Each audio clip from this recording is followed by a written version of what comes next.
So a guy we just talked about. I mean, speaking of touchdown dependency, big play dependency, my next fade is AJ Brown at wide receiver 16, and I've talked about this on the show before, and I've actually gotten a decent amount of backlash for this one, a lot of hate. But I just can't get in on AJ Brown this year. I cannot get in on AJ Brown this year. I think he's an incredibly talented player. He's going right now as the wide receiver 16, and for full disclosure, I think there's a pretty good chance he ends up in the top 20 wide receivers. But the way that's going to come with big weeks and down weeks and up weeks and down weeks, I'm just not willing to ride that roller coaster. Think about Amari Cooper a few years back, the way he'd break out for 35 points and then do nothing for 3 weeks in a row. I think that's in the realm of possibility for A.J. Brown this year. He was very effective last season, and the volume should go up, so I will give him that.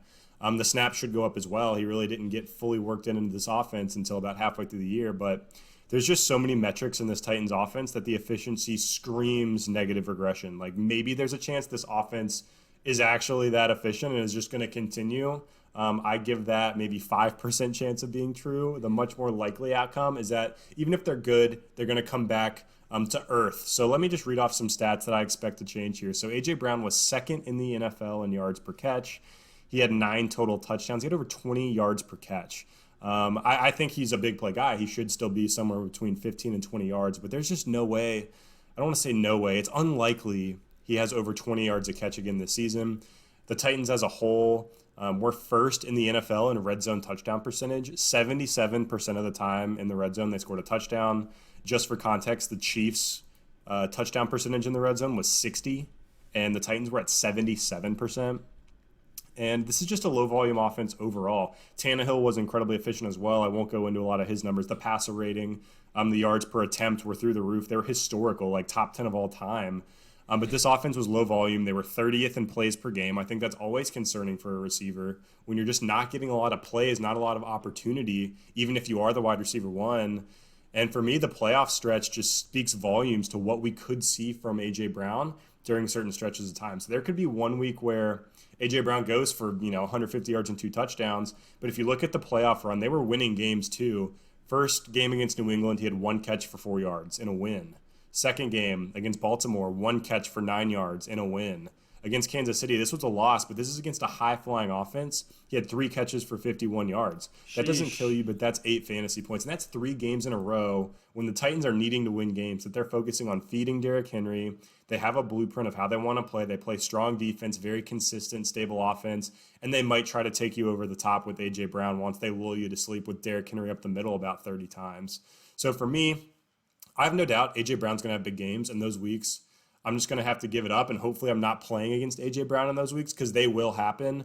But for a guy who's so dependent on big plays, I think think about a guy, this is going to blow some minds here, but he could easily be Mike Williams this season. Like Mike Williams last year was a terrible fantasy asset, right? Well, guess what? Mike Williams last year had more targets than A.J. Brown. He was the only other player above 20 yards per catch. He just had 2 touchdowns instead of the 9 from A.J. Brown. A.J. Brown had 8 receiving and 1 rushing. So Mike Williams actually put up very similar numbers. He was almost the same in receptions, targets, yards per catch. He just didn't get the touchdowns, and Mike Williams was garbage last year. So the point is, I'm not saying Mike Williams is going to be near A.J. Brown or above A.J. Brown, but the point is, if you're a downfield scoring threat like A.J. Brown is, if all of a sudden the touchdowns aren't there, even if the incredible efficiency, the yards per catch is up, you're going to disappoint. And I don't think it's going to be that extreme, but I just wanted to illustrate these type of players are so dependent on touchdowns. When they don't happen, you're pretty much useless in fantasy. So again, I think he could finish as a top 20 wide receiver because of the ups and downs, but I would just rather have all the guys in that tier, Ridley, Woods, Lockett, Chark, just for their consistency this season.